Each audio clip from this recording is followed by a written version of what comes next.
নমস্কার বন্ধুরা, সবাই কেমন আছেন? আমি সঙ্গমিত্রা সাহা, আপনারা দেখছেন আদ্রিস মাসালা কিচেন।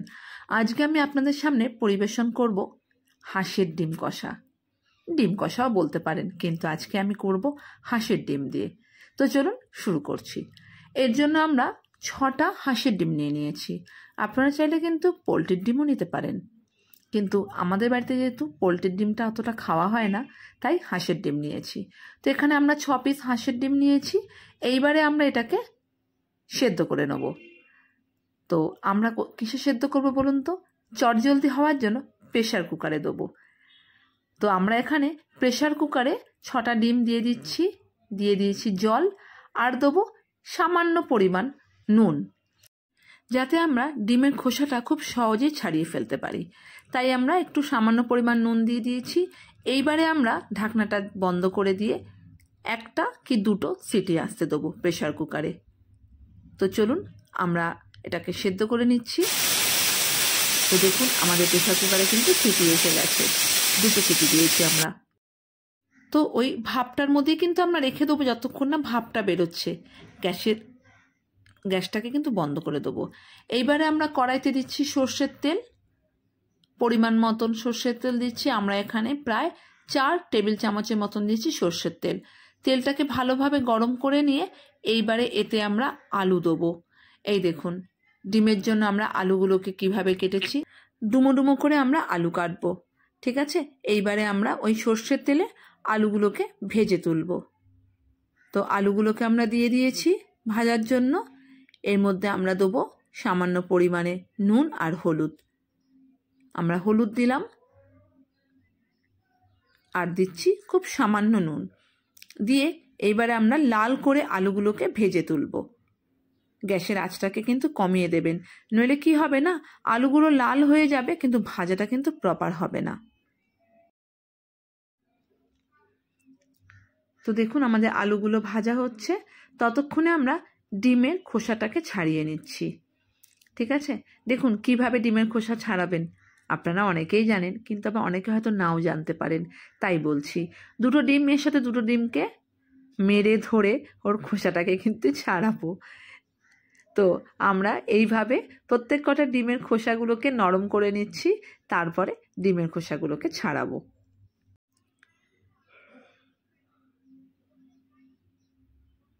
তো দেখুন আমাদের কিন্তু ডিমের খোসা ছাড়ানো হয়ে গেছে।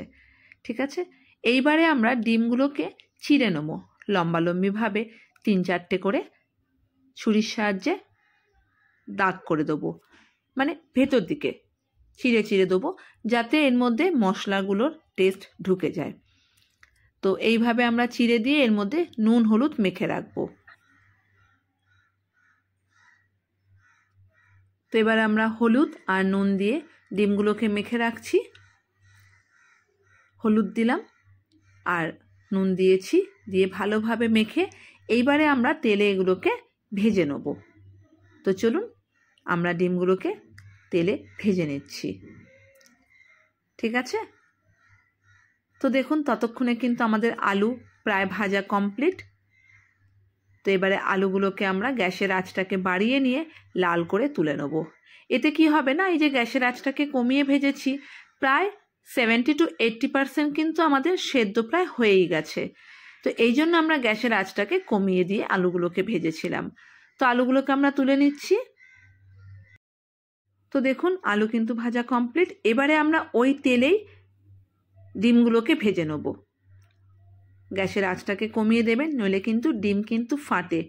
ঠিক আছে, যেরকম মাছ ফাটে, যেই মাছের আঁশ নেই সেই মাছগুলো যেরকম ফাটে, ওই জন্য ডিমটাও যেহেতু গাটা একদম তেলতেলে, তাই এগুলো কিন্তু ফাটে ডিমটাও। তাই জন্য গ্যাসের আঁচটাকে কমিয়ে আপনারা ডিমটাকে লাল করে ভেজে নেবেন। খুব বেশি কিন্তু আবার মচমচে করে লাল করবেন না। ঠিক আছে, এই দেখুন আমি ঠিক যেরকমভাবে লাল টাইপের করেছি, এইভাবে গ্যাসের আঁচটাকে কমিয়ে নিয়ে ভাজবেন। আমাদের ডিম ভাজা কমপ্লিট। এইবারে আমরা ডিমটাকেও কিন্তু তেলের থেকে তুলে নিচ্ছি।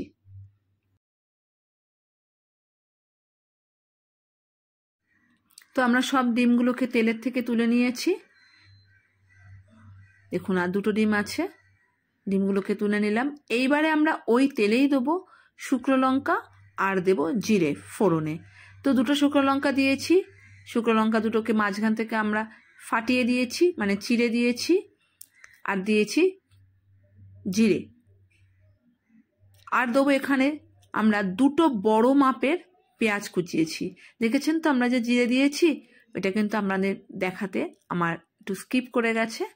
এইবারে আমরা দুটো বড় মাপের পেঁয়াজ দিয়েছি। আপনারা যদি মিডিয়াম নেন তাহলে 3টে নেবেন।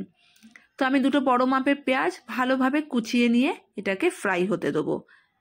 ঠিক আছে, আমরা কিন্তু পুরো যখন পেঁয়াজটা দিচ্ছি তখন কিন্তু গ্যাসের আঁচটাকে কমিয়ে দিয়েছি। এইবারে দেবো নুন স্বাদ মতন, আর দেব হলুদ। হলুদ দিয়ে এইবারে আমরা ভালোভাবে, এবারে হলুদ দিলাম, দিয়ে আমরা 1 মিনিটের মতন তেলের মধ্যে পেঁয়াজটাকে নেড়ে চেড়ে নেব। 1 মিনিটের মতন পেঁয়াজটাকে ভালোভাবে তেলের মধ্যে নেড়ে চেড়ে নিয়ে এইবারে গ্যাসের আঁচটাকে মিডিয়াম টু লো করে পেঁয়াজটাকে একটু লাল লাল হওয়ার পর্যন্ত এটাকে ফ্রাই করব, যাতে পেঁয়াজটা নরমও হয় আর লাল লাল হবে। ঠিক আছে, তাহলে কিন্তু টেস্ট অনেকটা বেড়ে যাবে, তাই জন্য। তো আমরা পেঁয়াজটাকে ভালোভাবে ফ্রাই করে নিচ্ছি 1 মিনিটের মতন করে। আমরা গ্যাসের আঁচটাকে মিডিয়াম টু লো রাখবো। এইবার দেখুন আমাদের পেঁয়াজটা কিন্তু প্রায় লাল হয়ে গেছে। এবার আমরা এতে দিচ্ছি 1 চামচ আদা বাটা, দেব 1 চামচ রসুন বাটা, আর দেব 1 চামচ কাঁচা লঙ্কা বাটা। আপনারা চাইলে শুকনো লঙ্কা ইউজ করতে পারেন, তবে আমি কিন্তু এখানে শুকনো লঙ্কাটা শুধু ইউজ করব কাশ্মীরি লাল লঙ্কার গুঁড়ো শুধু কালারটার জন্য, নইলে কিন্তু কাঁচা লঙ্কা বাটাই আমি দিচ্ছি। এখানে দিচ্ছি 1 চামচ কাঁচা লঙ্কা বাটা। আপনারা কিন্তু আপনাদের স্বাদ মতন, আপনাদের প্রয়োজন মতন লঙ্কাটা দেবেন। এইবারে আমরা দিচ্ছি দুটো মাঝারি মাপের টমেটো কুচিয়ে রেখেছি, সেটাকেও দিয়ে দেবো। দিয়ে এইবারে আমরা ভালোভাবে কষিয়ে নেব প্রায় 1 মিনিটের মতন। গ্যাসের আঁচটাকে কিন্তু আমরা কমিয়ে রেখেছি। আদা পেঁয়াজ রসুন টমেটো দিয়ে ভালোভাবে, আর লঙ্কা বাটাটাকে দিয়ে ভালোভাবে আমরা 1 মিনিটের মতন এটাকে ফ্রাই করে নিচ্ছি। নিয়ে আমরা এবারে 1 মিনিট হয়ে গেলে এইবারে আমরা গ্যাসের আঁচটাকে বাড়িয়ে দেবো। ঠিক আছে, তো দেখুন আমরা 1 মিনিটের মতন এটাকে কষাচ্ছি। এবারে দেখুন আমাদের কিন্তু চারদিক থেকে প্রায় তেল বেরিয়ে এসছে। ঠিক আছে, ভালোভাবে আমরা নেড়ে চেড়ে নিচ্ছি এটাকে, তাহলে টমেটোটাকেও গলে যাবে ওর মধ্যে। তো এইবারে আমরা দিচ্ছি 1/2 কাপেরও কম জল, দিয়ে ভালোভাবে এটাকে মশলাটাকে মিশিয়ে নেবো জলের সাথে। নিয়ে আবারও গ্যাসের আঁচটাকে বাড়িয়ে দিয়ে এটা যখন ভালোভাবে ফুটে উঠবে, এইবারে আমরা এতে দিচ্ছি 1 চামচের মতন কাশ্মীরি লাল লঙ্কার গুঁড়ো। কাশ্মীরি লাল লঙ্কার গুঁড়ো দিয়েছি। কাশ্মীরি লাল লঙ্কার গুঁড়োটা দিয়ে ভালোভাবে এটাকে কষিয়ে নিচ্ছি। আবারও 1 মিনিটের মতন এটাকে ভালোভাবে কষিয়ে নিয়ে দেখুন চারপাশ থেকে কিন্তু তেল বেরিয়ে এসছে। ঠিক আছে, এইবারে আমরা গ্যাসের আঁচটাকে কমিয়ে ঢেকে দেবো 5 থেকে 7 মিনিটের জন্য। তো চলুন আমরা এটাকে 5 থেকে 7 মিনিটের জন্য এই মশলাটাকে আমরা ঢেকে নিয়ে কষতে দিচ্ছি। তো এবারে আমরা এটাকে ঢেকে দিলাম 5 থেকে 7 মিনিটের জন্য। 5-7 মিনিট বাদে আমরা ঢাকনাটাকে এবারে তুলে নিচ্ছি। দেখুন আমাদের মশলা কিন্তু কষে ওপর থেকে কীরকম তেল বেরিয়ে এসছে।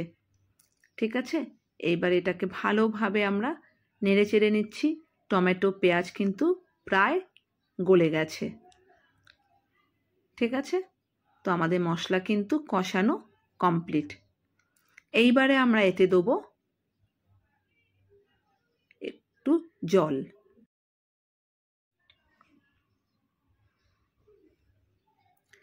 এবার এতে দেবো আমরা 3 চামচের মতন টক দই। উঁচু উঁচু 3 চামচ আমরা এতে দিলাম টক দই। টক দইটাকে দিয়ে আমরা কিন্তু গ্যাসের আঁচটাকে কমিয়ে দেবো যখন টক দইটা দেবো।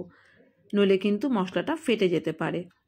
ঠিক আছে, টক দইয়ের সাথে কিন্তু আপনারা চাইলে একটু বেসন কিংবা আটা গুলিও দিতে পারেন, তবে আমি কিন্তু এখানে আটা কিংবা বেসন গুলে দিইনি। গ্যাসের আঁচটাকে কমিয়ে টক দইটা দেবেন এবং সাথে সাথে কিন্তু নাড়াতে থাকবেন, তাহলে কিন্তু টক দইটা ফেটে যাবে না। তো আমরা টক দইটা দিয়ে দিয়েছি, দিয়ে আমরা ভালোভাবে নেড়ে চেড়ে নিচ্ছি। এবারে আমরা এতে দেবো 1 চামচের মতন জিরের গুঁড়ো আর দেব 1/2 চামচ মতন গরম মশলার গুঁড়ো। তো দেখুন মশলাটা প্রায় কিন্তু এই দেখুন আমরা এখানে 1 চামচ দিচ্ছি জিরের গুঁড়ো আর দেবো 1/2 চামচ গরম মশলা, 1/2 চামচের থেকে একটু কম, কারণ পরেও আমরা দেবো। তো অল টোটাল আমরা এখানে 1/2 চামচের মতনই দেবো গরম মশলা আর দেব চিনি। রান্নায় চিনিটা কিন্তু অনেকটাই অংশগ্রহণ করে টেস্টটাকে বাড়ানোর জন্য। তো আমরা এখানে চিনি দিয়েছি, দিয়ে ভালোভাবে আবারও কষিয়ে নিচ্ছি। ঠিক আছে, 1 থেকে 2 মিনিট আবারও কষানোর পর এইবারে আমরা এতে দেবো প্রায় 1 গ্লাস মানে 250 ml এর মতন জল দেবো। তো দেখুন আমাদের কষানো প্রায় কমপ্লিট। তো এবার এতে প্রায় আমরা 1 গ্লাস সে মতন জল দিয়ে দিয়েছি, 250 ml এর মতন। এটাকে ভালোভাবে যখন ফুটে উঠবে তখন আমরা দিয়ে দেবো আলু আর ডিমটা। ঠিক আছে, তো দেখুন ঝোলটা কিন্তু ফুটছে, তবে জলের পরিমাণটা কিন্তু আপনাদের কতটা প্রয়োজন ঝোল সেই অনুসারেও দিতে পারেন। তবে ডিম কষা তো কষা কষা জিনিস কিন্তু একটু ঝোল কম হয়। তো এটা দেখুন ভালোভাবে ফুটে উঠছে। এইবারে আমরা এতে দিয়ে দেবো আলু আর ডিম। আলু ডিম দেওয়ার পরে এই ঝোলটা ভালোভাবে ফুটছে। এইবারে আমরা এই অবস্থাতে এটাকে গ্যাসের আঁচটাকে কমিয়ে রাখবো আবারও 10 মিনিটের জন্য।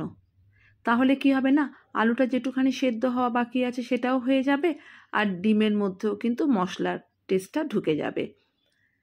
এইবারে আমরা দিচ্ছি 1/2 চামচ গরম মশলা। আমরা কিন্তু আগেও দিয়েছি গরম মশলা, টোটাল চামচের 1/2 চামচ গরম মশলা দিয়েছি। তো এবার নেড়ে চেড়ে আমরা 10 মিনিটের জন্য এটাকে রেখে দেবো, তাহলেই আমাদের তৈরি হয়ে যাবে হাঁসের ডিম কষা। বাড়িতে কিন্তু অবশ্যই এটা ট্রাই করবেন আর আমাকে কিন্তু লিখে জানাবেন কেমন হয়েছে।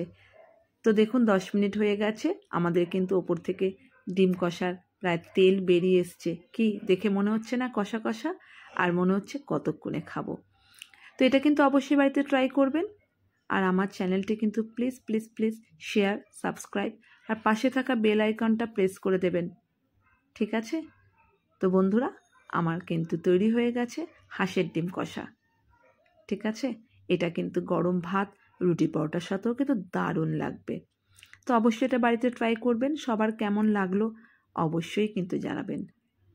ঠিক আছে, তো এইবারে আমরা সার্ভ করব হাঁসের ডিম কষা। পোলট্রির ডিম দিয়েও করতে পারেন, ডিম কষাও বলতে পারেন। তো রেডি আমাদের ডিম কষা। কি মনে হচ্ছে না ধাবার স্টাইলের ডিম কষার মতন লাগছে একদম? হ্যাঁ, এই রঙটা কিন্তু এসে শুধু টমেটো আর কাশ্মীরি লাল লঙ্কার জন্য। আমরা কিন্তু গুঁড়ো লঙ্কা খাওয়ার জন্য ইউজ করিনি, আমরা কাঁচা লঙ্কা দিয়েছি। তো ঠিক আছে বন্ধুরা, সবাই ভালো থাকবেন, সুস্থ থাকবেন। আবারও দেখা হবে নতুন কোনো রেসিপির সাথে। ঠিক আছে, আর অবশ্যই কিন্তু আমার চ্যানেলটি প্লিজ প্লিজ প্লিজ সাবস্ক্রাইব করবেন। নমস্কার।